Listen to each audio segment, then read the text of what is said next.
Hi, I'm Michelle with Wellness, and this is week 5 of 40 Days to Personal Revolution. This week, we're focusing on centering, and your yoga practice is increasing to 75 minutes. We have about 10 new poses to learn this week, so let's get started at the top of our mat in Salutation A. We're going to work our way through a Sun Salutation A in preparation for our first pose, Flipped Downward Dog. So, from the front of your mat, inhale, flip your palms out, and reach up as you inhale. Exhale over to forward fold. Inhale to halfway lift. As you exhale, flow through your vinyasa. Place your hands on the mat, step back to high plank, on or off your knees. Flow down through Chaturanga Dandasana, high to low push-up. Inhale to low cobra or upward facing dog. And either go through your knees or over your feet to downward facing dog. Continue to breathe here as I explain flipped downward dog. This is not a traditional yoga pose, and you won't find it in any of the ancient yogic texts. It's one that arose very spontaneously and naturally as Baron Baptiste developed his own style of Baptiste Power Vinyasa Yoga. He finds that it adds a nice sense of freedom and lightness, so don't take this pose too seriously. It's meant to be fun. From here, lift your right leg into the sky, rolling your hips open, and reach your foot towards your left shoulder. This puts us in position to prepare for flipped dog. With that leg lifted, continue to roll open, open, open, until you just go head up and flip your dog over, coming onto the soles of your feet. Lift your left palm up to the sky. Press down on your feet as you lift your hips high. Extend your right arm up to the sky. Drop your head back and gaze to the front. Your alignment here is to bring your feet a little wider than hip width and parallel. Press into the lower hands, lift your hips high to the sky, let your head drop back. And to deepen this pose, you can reach your arm to the front of the room. Please only take this pose if you feel comfortable and safe doing so. Carefully and mindfully flip back over and come into downward facing dog. And slowly make your way forward by walking towards your hands. Hang out in ragdoll for a couple breaths, and unravel one vertebrae at a time. The next pose we're going to learn is standing leg raised to the front. Like all single leg standing poses, this tones and hones the entire standing leg. It's a balancing pose that requires a fixed gaze and steady, equanimous vision. During this pose, if you need to modify, you can always work with a bent knee. From Salutation, bring your hands together at Namaste and gaze down at your fingertips. Take a moment to breathe here and center yourself. When you're ready, bring your gaze forward, locking your eyes to a fixed spot ahead of you. Bring your right knee up into your chest and hold the knee with both hands. Place your left hand on your hip. If you're new to this, you can stay here, otherwise continue. Place your left hand on your hip and grab your right big toe with the first 2 fingers of the right hand. Inhale and unhinge your knee to whatever degree you can while still maintaining a straight spine. Engage your abdominal lock to stabilize this pose. Keep your eyes fused at a point and stay here for 5 breaths. Keep your standing legs strong and straight. As you think about your alignment, keep both buttocks and hips level. Maintain a straight spine. This is much more important than a straight leg, so if you're rounding your back, you know you've extended your leg too far. Contract your belly inward, keep your shoulders on one plane, and do not turn your torso. You can also use a strap or a towel to wrap around the front end of your foot as you extend it to make your arm reach farther. The next pose is standing leg raised to the side. This pose is very similar to standing leg raised to the front and has much of the same strengthening and toning effects. In addition, it also opens and strengthens the hip and pelvic muscles. So from where you're at or coming back to standing leg front, open your right leg or knee if you're working with your knee bent out to the right side. Turn your head and look over to your left shoulder. The alignment here is the same as for the standing leg raise, plus you also want to make sure that you drop your hip down in line with your left. Set your eyes over your left shoulder. Again, if you're working with a bent knee, that's okay. If you need help with balance, extend your left arm towards your left wall like a wing. Bring the extended leg and gaze back to the center. Release the toe or knee and place your hands back on your hips. Extend the leg out straight. Point your toes and take a couple breaths here. Maybe try to lift your foot another inch. Then slowly bend your extended leg, putting your hands down by your side. This will put you in position for the next pose, airplane pose. Airplane is another one-leg balancing pose, yet it uses every muscle of the body to achieve stability and lightness. From where you're at, making sure that your hands are by your side. In one fluid motion, your knee is bent. Exhale as you hinge forward and extend your right leg behind you. Open your arms out behind you like wings with your palms facing down. Arch your back very slightly, bringing a little bit of an upward facing dog motion into this pose. Lower your chin towards your chest so your neck is neutral and happy. Gaze at the floor about 2 feet in front of you. Your alignment here is to squeeze your legs and root down through the standing foot. Spiral the inner thigh of the raised leg upward and the outer thigh downward. Keep your upper foot active, square your hips down to the floor. Extend your chest plate forward, creating traction through your torso. Keep your chest slightly higher than your hips. Draw your shoulder blades down your back and pull your arms back through your fingertips. Please note that if you are not completely parallel to the floor, that's okay. You can even be in airplane pose with your back toe touching the mat. If you need a break while I read the next pose, you can bring your toe back down to touch the mat behind you. After 5 breaths in airplane pose, you would typically bring your hands to heart center, pressing your palms together, and then keeping your upper leg raised to put you in position for half moon. This pose is the final one in this balancing sequence of poses. Your muscles might reach fatigue, so you need to stay connected with your breath and stay in your center. With your hands at Namaste, reach your left hand down towards the floor about 8 inches in front of your left foot. You can press your hand flat or come into a claw of 5 fingers. Place your right hand on your hip and roll your right hip open. From here, extend the upper leg up to the ceiling. Reach the upper arm straight and look up over your right shoulder. You can use a block under your hand to give yourself more height, and if balance is difficult, keep looking down at the floor instead of up at your hand. For your alignment here, press into the standing leg, roll the inner thighs out and away from each other. Extend the upper hand directly above the upper shoulder. After 5 breaths, release your leg down and hang forward in ragdoll. Rest here for a few breaths, and then we'll repeat the standing leg sequence, from standing leg to the front, side, and then airplane and half moon on our left leg. From ragdoll, let's take another roll up slowly, and take another moment to just breathe here. When you're ready, bring your gaze forward, locking your eyes to a fixed point ahead of you. Bring your left knee into your chest and hold the knee with both hands. Then place your right hand on your right hip. And again, remember you can stay here, grabbing your big toe with your left hand and the first 2 fingers of your left hand. Inhale and unhinge your knee to whatever degree you can while still maintaining a straight spine. Engage your abdominal wall. Now open your left knee out to the left side. Remember you can extend your right arm out if needed, and also keep your knee bent, having your hand at your knee instead. Turn your drishti or your gaze over your right shoulder. From here, bring the leg and the gaze back to center. Let go of the toe or the knee, but keep your foot and leg elevated. Place your hands on your hips, extend the leg out in front of you. Take another inhale, lift another inch if you can. And then bend your extended leg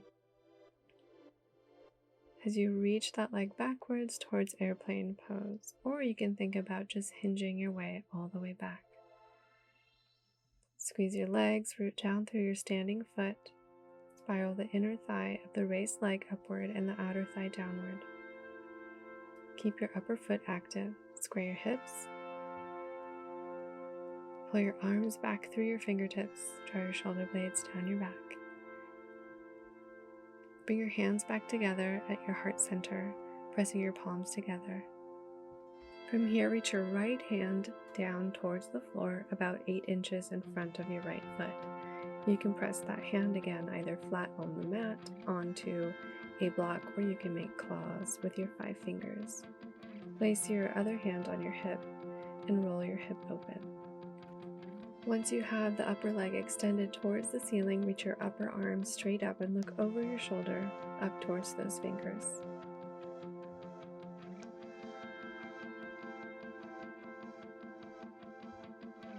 From here, slowly come back down, release to ragdoll, and hang out for a few breaths. Slowly roll your way back up to standing, one vertebrae at a time.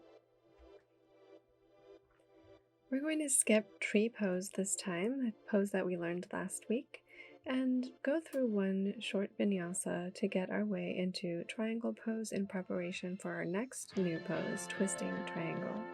Inhale, sweep your arms up. Exhale to fold. Inhale, halfway lift. Exhale, place your hands on your mat and flow through your vinyasa.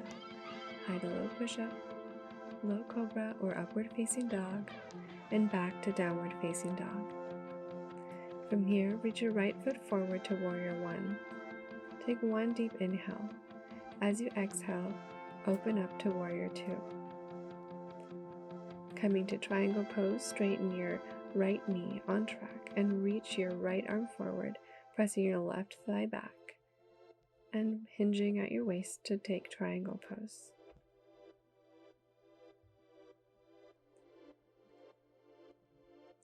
On your next inhale, let your raised arm pull you up to standing. This will prepare you for twisting triangle pose. Twisting triangle is a deep twisting pose that squeezes and rinses all the organs and tissues from your mid-body, including your digestive system. So from this standing position after triangle pose, step your back foot in just a little bit and turn it to 45 degrees.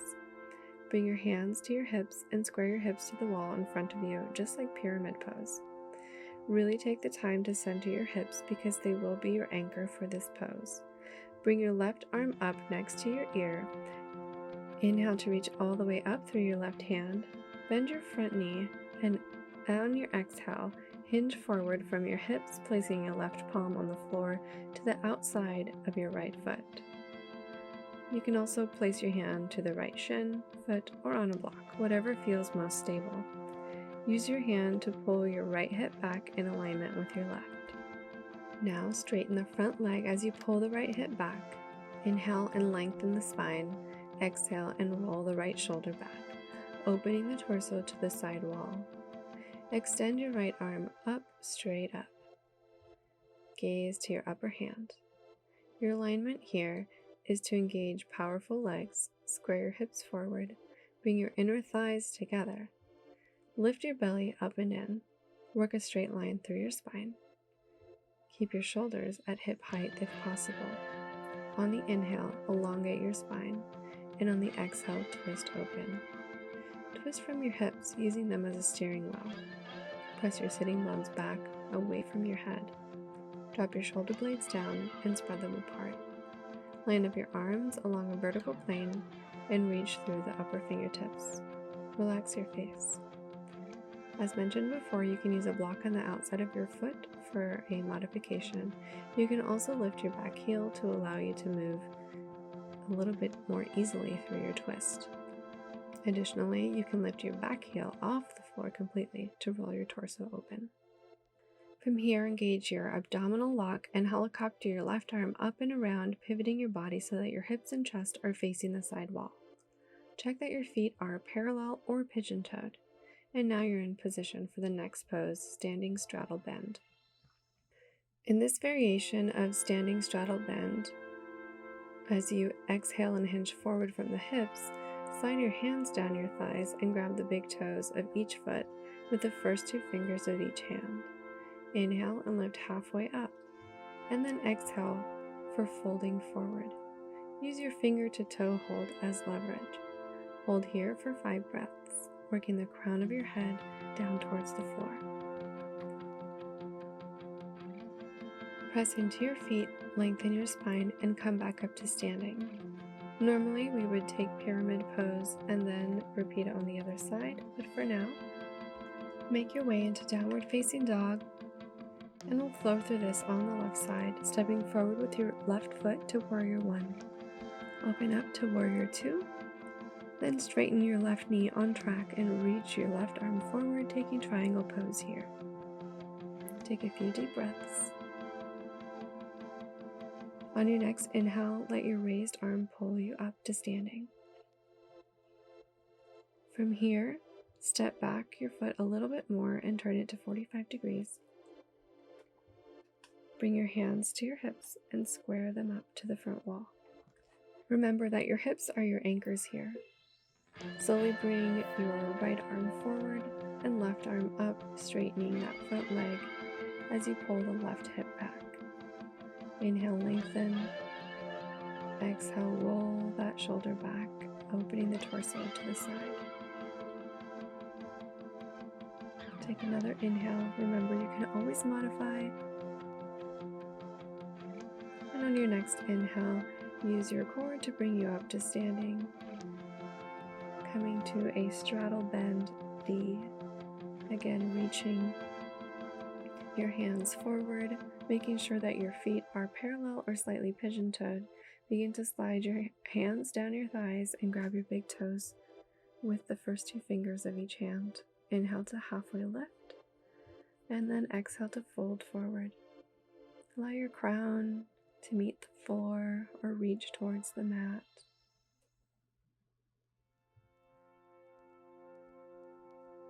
Press into your feet, lengthen your spine, and slowly come back up to standing. For the sake of this tutorial, let's find our way back to downward facing dog. Slowly bring your knees down towards the mat, cross your legs behind you, and come onto your seat. The next pose we're going to learn is upward facing boat pose. This variation of boat pose releases your skeletal system, allowing for a free whole body stature as well as building a powerful core and sculpting the muscles of the back, legs, arms, and chest. So from the seated position, grasp the big toes with the first 2 fingers of each hand.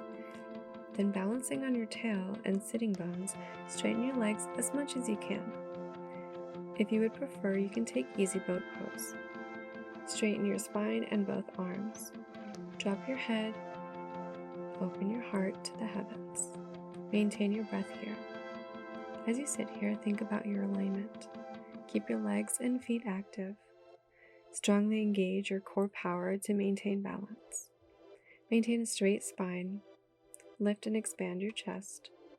Drop your shoulders and relax your face. Our next pose is wide balancing boat pose. This pose opens the hips, strengthens the legs, and develops coordination, balance, and composure. While still grasping the big toes with the first 2 fingers, bring your legs wide apart and away from each other. Your alignment for this is the same as upward facing boat pose. Try to keep your balance on your tail, keep your heart and chest lifted, and reduce any doming of the back.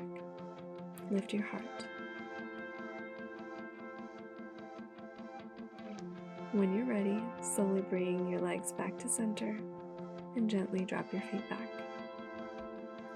As we move on to the next new pose, headstand, I would like to advise you to just watch for now, and if you feel safe enough to do so, you can practice on your own. Headstand is considered one of the most important and powerful yogic postures. It brings a rejuvenating blood flow to the brain, stimulating biochemical and hormonal balance. By turning your world upside down, you give your life new perspective. There are 4 steps to a headstand. Step 1 is to come to downward facing dog. Bring your knees to the floor, then bring your forearms to the floor. You may want to double up on your mat or use a folded blanket to pad your head and arms. Bring each hand to the opposite bicep in order to establish the correct distance between your elbows. Your elbows should be directly under your shoulders, and correct arm placement is key throughout the duration of headstand. Interlace your fingers fully, including the thumbs. Form your hands into the shape they would be if they were holding a tennis ball. The bottom of both little fingers should be the foundation of the cup that you've formed with your hands. Make sure that the overall shape of your forearm and hands is a symmetrical equilateral triangle. Never place your head on the floor without first establishing correct arm positioning. Press your arms downward and lift your shoulders upward and away from each other, broadening your upper back. The second step is to place the crown of your head on the floor with your skull up against the cup formed by your hands. Gaze straight ahead at your knees and lift your tail. Step 3 is to push up on the balls of your feet and straighten your knees. Walk your feet towards your head until your hips are stacked over your shoulders and the back of your body forms a vertical line from your head to your hips. When the weight of your body comes straight down through the center of your crown and head, the pose will feel effortless and weightless, and there will be no strain on your neck. Pause here and get used to this feeling. Exhale and bring your knees to your chest, pushing your legs up off the floor. This action is a bit of a hop, giving you the thrust to raise your legs. Tuck your heels towards your buttocks. Then move on to step 4. Press your arms and shoulders down into the mat, then straighten your knees and bring your whole body into a vertical line. Hold for 10 to 20 breaths. Your alignment here is to ground through the arms and wrists so that they take root. Remain sensitive to the sensations of weight and pressure on your head and neck. Keep your eyes open and gaze straight ahead. Keep your shoulder blades broad and away from your ears. Keep your elbows aligned under your shoulders, draw your abdominals inward, engage your thighs and rotate them inward. Press your thigh bones backwards. From here, slowly lower into child's pose, and stay in child's pose for the same duration of the time that you were in headstand. It's important to always take child's pose after doing headstand. If you're ready, let's try this one more time. Coming into downward facing dog, slowly make your way onto your forearms and begin to walk your toes closer to you. From here, establish that you have a symmetrical equilateral triangle by placing your hands on either side of your biceps, clasping your hands together and making a cup for your head. Place the crown of your head on the floor with the skull up against the cup formed by your hands. Gaze straight ahead, push up onto the balls of your feet and straighten your knees. Keep walking your feet forward until your hips are stacked directly over your shoulders. Press your arms and shoulders down into the mat and straighten your knees, bringing your whole body into a vertical line. Be sure to engage your core, your legs, and your glutes here, also pressing more into your forearms than your head. When you're ready, come back down into child's pose and remember to hold it for as long as you held headstand.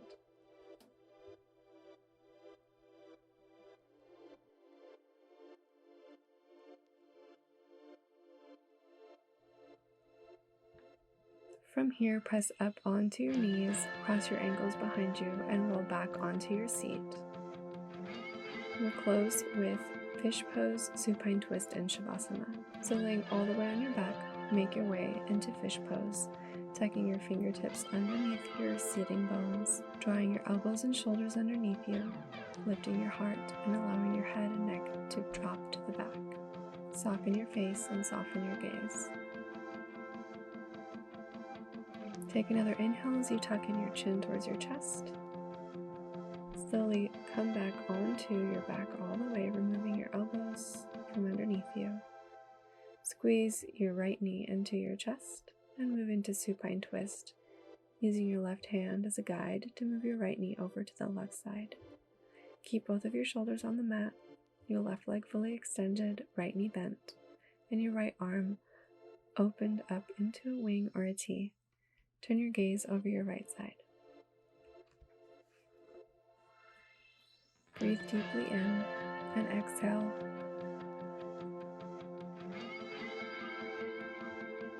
Bring both of your knees back into your chest and slowly make your way onto the other side, releasing the right leg, keeping a hold of the left knee. Taking a deep breath in, and as you exhale, use your right arm to guide your left knee over to the right side, extending your left arm out all the way. Turn your gaze over your left shoulder, slowly closing your eyes, breathing in deeply, and exhaling all the unnecessary tension in your body.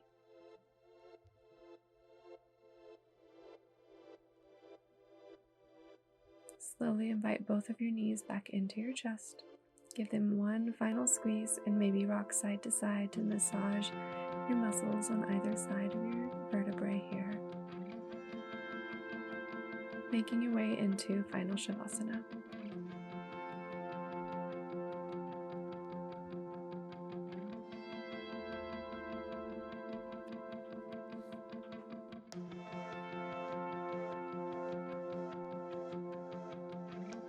Slowly take a few more breaths, a little bit deeper. Bring some more subtle movement into your body by wiggling your fingers and your toes. Extend your arms overhead to inhale, awakening your body as you extend your fingertips away from your toes. Take another deep inhale here, and as you exhale, roll onto your favorite side, using your lower arm's bicep as a pillow. Place your free hand on your heart and acknowledge the amazing work that you've done this week in learning these new poses. Press the same hand into the mat. Find your way into a comfortable seat, staying internal with your eyes closed. Place your palms together in Anjali Mudra with your thumbs at your heart center. Bow your head to your hands in acknowledgement again of the work that you've done. Bring your thumbs to your third eye center. As you breathe in the light. And as you exhale, say the word to acknowledge the light in everyone. Namaste.